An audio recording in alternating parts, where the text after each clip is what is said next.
everybody. Today we are playing the Rise of Queensdale. It is not a legacy game, it's called an evolutionary game. It's basically a legacy game. That's what they call it. I do like that term, though. It says Queensdale is an evolutionary game. It evolves throughout multiple games. Players keep the progress they made in a finished game and carry it over to the next. Additionally, the game rules are gradually amended, which is why a bulk of the game materials are introduced at a later time. So it's definitely a legacy-style game, but I think that they explained it in a very beginner-friendly sort of way. Yeah, definitely. So, Rise of Queensdale is our fourth legacy game? I want to say... I think. We played Pandemic fourth. Legacy Season 1. Season 2, Seafall. We kind of played a little bit of Season 2. We played Seafall. We played a little bit of Charterstone. And we played Clank Legacy. So this is actually our sixth legacy game, if you count all those little half attempts in there. Our group dissolved before we could finish even a few games of Pandemic Legacy Season 2, and we quit playing Charterstone after like half a dozen games or so. It just wasn't for us, so we decided to just bail out on that campaign. We did, surprisingly enough, though, finish our Seafall campaign, which I know a lot of people did not make it through. We played an extra, 10 or 15 games? Oh my gosh, we played at least 3 extra games that we should not have played, but we did not understand the way that something worked in the game, and we just felt like the horizon was just like way out there and we couldn't get to it, and so we just kept playing game after game after game trying to like do a certain thing that we had to do to advance the legacy story, and we realized after we played it, like I said, at least 3, possibly several more than that, games where we had already met the objective and we just didn't know that we had met the objective, so we should have moved on, and we like thought we hadn't met the objective to move on yet. So we got a few extra games in of Seafall. Oh yeah, just a few. I think we played 25 games in total of Seafall, and it was excruciating. I really, really wanted to like it, but we didn't. We did. We had a we did, but at the end it was kind of like, but we were getting really, really. There was a point where I was like, all right, well, we already know who's gonna win, or if this happens, then it's going to continue being, just, okay, you won. Why are we even trying? Well, basically what's happening is like the last 3 players were going for second place. Yeah, just consistently, game after game after game. Yeah. And we did have a good time with it. There were some really cool things, in our opinion. There were 4 of us who played, and we thought that there were just some really, really neat things to sort of discover in that campaign. So we did enjoy it. It just really overstayed its welcome for us. But partially that was kind of on us because we extended the length of the campaign accidentally. But it's still not the worst legacy experience that we've ever had. Like we said, we just up and quit a couple of them. So Rise of Queensdale is the next one that we're going to tackle. We're going to play it just as a 2-player with just Nick and I. We are still under sort of a self-imposed lockdown. And so we are going to go ahead and start this campaign, just the 2 of us, and it does specifically say in the rules that once you start, you really, really, really should not add or remove players. So we're going to start and finish out this campaign with just the 2 of us, but I'm really looking forward to it. Clank Legacy has been my favorite legacy game that we've played so far, and I don't think that this one is going to top it, but I think it's going to be a pleasant legacy experience. So we're gonna. I'm excited. It looks pretty cool. It looks like ooh. Yeah, and this is spoiler free for right now. We're not spoiling anything.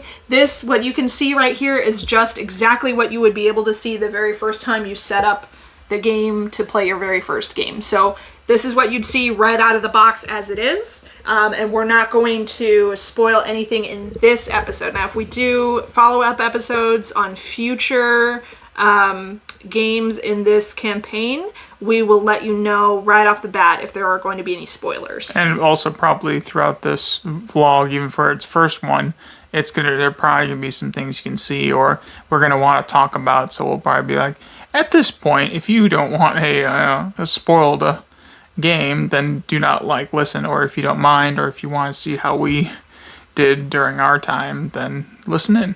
So we'll give you spoiler warnings before we say anything or show anything that would be a spoiler. Like I said, everything that you can see right now would just, at the very, very beginning of your game one setup, this is what everything would look like. So I don't feel like we're spoiling anything too badly. I am going to read to you the story. There's a story here in the rule book that we can read just to kind of figure out what exactly is going on in Queensdale and what we're doing there and that kind of stuff. So this is just thematic. There's, again, no game spoilers here. But after we read the story, we are going to read some character trait sort of things or character history sort of things. And if you don't want that to be spoiled, that is coming up. So first, the story. Okay, so The Rise of Queensdale tells the history of the Valley of Queensdale. His Majesty, King Nepomuk II, has chosen this unassuming place to build a new castle. A castle just for his Queen Margaret, who is suffering from a mysterious malady. Queensdale shall become her refuge, surrounded by rivers and encircled by mountains and forests.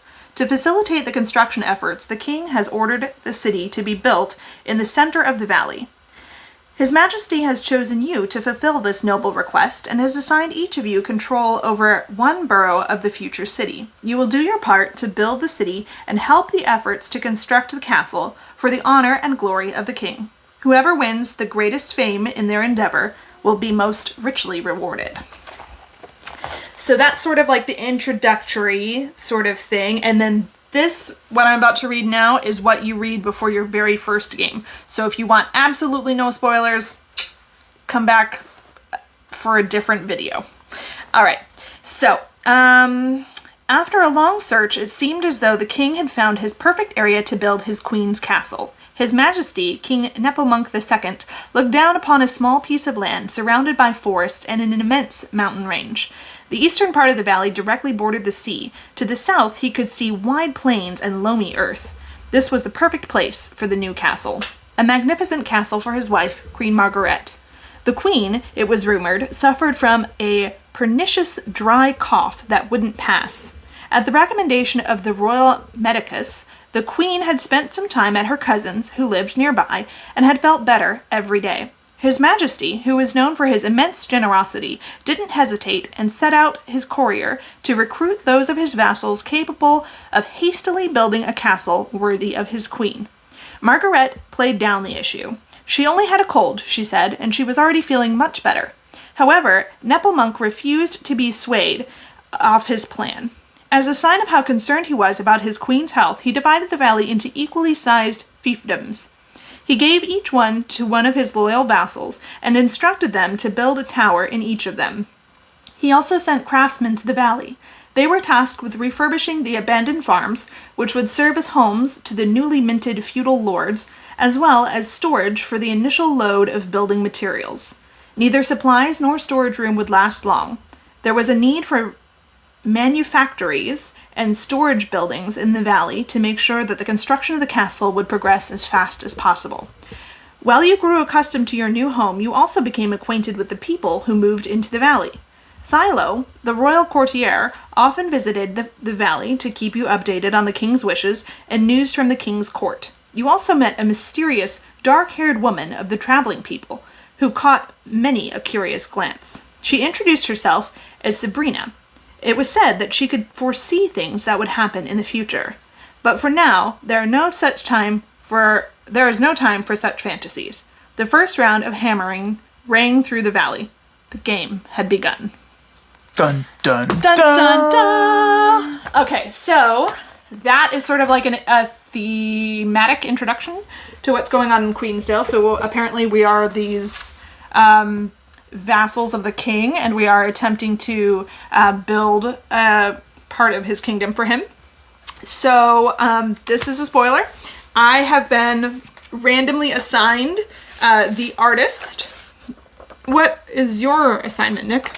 Mine is the schemer. The schemer. Mine is the schema. What does that say here? As the schemer, did you read yours all the way? I haven't read mine at all yet. I have no idea what it says. People keep wondering about the nature of your family's connections to the royal family. What exactly do you do for the king? You could explain, of course, but honestly, why should you? You have more important things to deal with. Dot dot dot. Such as more delicate matters of His Majesty, and even more so of the Queen. Of course, it was you who would be asked whenever the king needed someone for a special mission or to discuss territorial disputes with the neighboring kingdoms. Of course, it was you who was tasked to find out what the field marshal and his officers were talking about behind closed doors for weeks. And of course, you were asked when the queen needed to know the color of her cousin's dress for the spring dance. Information and knowledge, that's your domain. And of course, you already knew about the queen's delicate health and the request that Theo, the royal courier, brought to you from the king. Surely no one would seriously contemplate that a crucial mission as this, building a new castle for her queen, could happen without you. Okay, interesting. Well, I am the artist, which I think is very far removed from real life because I am not an artistic person at all. In fact, Nick is heads and shoulders above me artist-wise. In some forms, not. But I'm the artist. Like I said, it was randomly assigned. So here's what this says. This here is a statue by Innenbrand. There, a copper engraving by Mackie. And this painting, it is the famous Unicorn in Rose Color by Guerriere. Whether you have knowledge of true beauty? What a rude question. There is no noble family that has done more to advance the arts and help shape the face of the realm than mine. I don't want to imply that the king is misguided, and you, Thilo, are just his courier. But the castle you want to build, it can't happen without me. Well, I don't really like this guy. All right, I want to remind you that in all humanity of the knowledge that we brought back from our travels into faraway kingdoms, especially the unparalleled architectural style of our realm, would not exist today if my family hadn't dispersed all over the known world to find beauty and knowledge. And these amateurs, who can even tell the difference between a Corinthian and an Ionic column, I certainly can't, are going to create a building for the glory and reconvalescence of our queen. Ridiculous. The body can't heal in beastly surroundings. Go, Thilo. Go and count on me. So I'm a bit full of myself. But apparently I feel like it's very important for the queen to be able to rest and be rehabilitated in beautiful surroundings. I've spent a lot of time in and out of hospitals throughout my life, and I don't know that I really feel like beauty is necessary for healing, but it definitely makes it more pleasant. So I can sort of get behind this guy's motivation, I suppose. So the next thing we need to do is we need to name our particular person and jump in. Are we ready to go? Yeah, so we'll get back to you guys after we name, and then start playing the game, and we'll come back to you midway through the game, and then whoever wins this round of the Queen, and later when we would figure out who is the winner of Queensdale in this round. All right, toodles. Sarah. Hi. What are you giggling at? My adorable husband. Adorable husband, huh? Yeah. All right. Well, we are halfway through the game. It's only a 10-point victory in the first one, so it's going by pretty quickly. And I'd say I'm enjoying myself. I like you gotta roll dice, and then you gotta put them in spaces to resolve actions. So yeah, it's like a dice placement game that feels like a worker placement game. Your dice are your workers. But they also produce resources and stuff like that. So you have 5 dice. Each of you have 5 dice, and at the beginning of a round, you roll all 5 dice, and then throughout the round, on your turn, you just place a die in a location to do an action, and you can get resources or money. You can take actions to build things or collect more resources or more money or that kind of thing, and different things get you victory points. Building gets you victory points. Sometimes exploration gets you victory points. It's pretty darn simple right now. There are a lot of places in the rule book that are open for putting stickers in and stuff like that. So I'm sure the complexity will ramp up as we get further into the campaign. But game 1 has been very accessible, pretty easy to pick up on, pretty simple. I really like the way it looks. It's really beautiful. It's quite sedate, but it's charming. And so far, I'm having a good time. I don't know how many individual games are supposed to be in this. Usually it's somewhere between 10 and 15 for a legacy game, but I don't know. We haven't looked that far. I don't guess know we how many haven't it is. really searched. Yeah, so it's going well. Nick is 1 point ahead of me right now, plus I think he's doing a little bit better. Overall, he's got some more permanent infrastructure that will be with him for the rest of the campaign than I do right now. So even if I lose this game, I'll be set up for other games. So he's got 2 permanent buildings, and I only have 1. But I'm still enjoying it. I built myself a temporary building. It's only going to last for this game. But if I can get my little person moving across the map, then hopefully I'll be able to generate some points and resources because of this building that I've built here. And I've already been able to acquire almost half a dozen resources by sort of foraging, which is one of the things that you can kind of do here. So it's good. It's interesting. There's not too much going on right now. And like I said, I think based on what I can see of the open spaces of the rulebook, it's probably going to ramp up as we go. And I'm looking forward to that. I'm happy we started at a nice, beginner friendly sort of level. But I am looking forward to it ramping up a little bit too. So. Awesome. Well, we'll come back once we are done and we decide a victor of our first game of Queensdale, the Rise of Queensdale. So we just finished the Rise of Queensdale, the first game of many, and I was the winner By 1 point. But 1 point, yeah. I ended the game, but you finish out that round, and within the course of that round, Nick was able to get 1 more point than I was. I was building like crazy, but in the next game, if you can look at Sarah's, she has a spot to build for another spot for building. I need to create more spots to build. I also get to carry over some resources, and I don't think you get to carry over. I got to carry over some bread. That was about it. I didn't have anything else. And I get to carry over 3 natural resources. So hopefully that'll put me in a good position to start the next game with. I like it so far. Seems pretty simple. Like I said earlier, I hope it picks up a little bit. But so far, what I can see, I like. It's cool.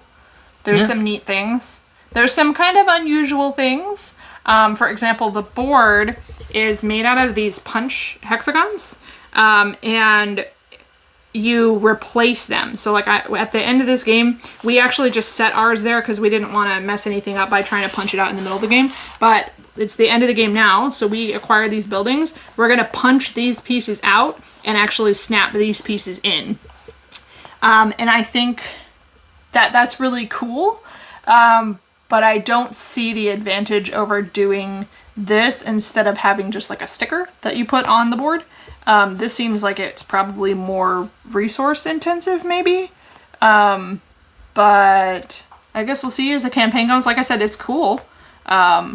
But it probably did make the cost of the game financially and resource-wise higher than it needed to be. But we'll see. Maybe there's some reason it needs to be like that instead of stickers as we go. And like I said, it is cool. I just hate using extra natural resources when we don't really need to. But we don't know that we don't need to. Maybe as we play, we'll come up with some reason that it has to be like this. One way or the other, though, it is kind of neat. And it'll be really cool to see the game board when we're finished, having all the punched out pieces put together, sort of like a puzzle. That'll be kind of neat. What was something that you really liked about our first game? So at the beginning, we had to sticker all the dice, and just rolling the dice and using them as, little worker placement type pieces. It was interesting because you always had to hope that you would get something that you would need, but at the same time, it would allow you to, for like actions, it would allow you to spend whatever resource that was to do an action. So like you have these dice, right? They're 6-sided die, and on every die there are 2 action symbols and then 4 resource symbols. And if you had the action symbol, then you could put it anywhere where an action die was needed.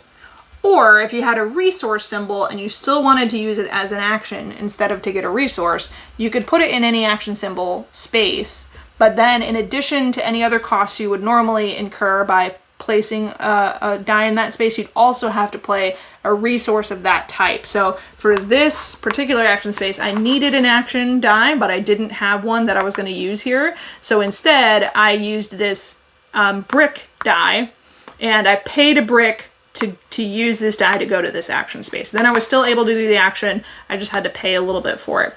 So I felt like that mitigated the dice rolls nicely, because sometimes you had like an excess of resources just because you would keep rolling like the same resource over and over again. Also, it had, you could go ahead and spend resources to reroll, Which I think. neither one of us did at all. No. I think we found ways around that. But it's nice to have it there because For sure. Yeah, you can for do sure. more than just Yeah, one for resource or one die roll. Yeah, for sure. And I think you were saying that one of the things you liked was that the stickers fit nicely onto the die faces, Yeah, they were right? a little smaller than what the die actually called for, and which was nice because if it's bigger, then you have overlapping and you have to take like an X-Acto knife to try not to, or you don't do anything about it and it's just kind of flapping over. Yeah, that was another thing that I wasn't particularly excited to see right out the box, was that they were faceless wooden die with stickers, and you had to put stickers on every side of the die. But again, there might be a reason for it if we have to sticker over die faces in the future in the campaign. Then I can see why they would choose to do it this way. It's probably also cheaper to do it this way. It's just that wooden dice with stickered faces aren't exactly the nicest die. But for a single-use game, or it's going to be a single use over the length of the campaign, it's not that problematic. So we'll see. All right. Well, this was the first game of the Rise of Queensdale. Look forward to other vlogs specifically about this game, and to know that there will be spoilers. We will always mention before we start. I would say we will always mention it, but just probably anticipate that if we are playing games in this campaign, from here on out, there are going to be spoilers in it. Unfortunately, just because of the nature of the game, it's not going to be something that we're interested in doing to try to keep it spoiler free as we talk about it. So It's not going to be spoiler free. We will try to caveat that at the beginning of every video, though. Yeah. Because we don't want to spoil it. It's been out for a little while now, but we are just getting to it, and I'm sure that there are other people who still want to play it who have not been able to yet. So. All right. Well, that's it. I hope you all have a great rest of your evening, and talk to you guys later. Bye. Bye.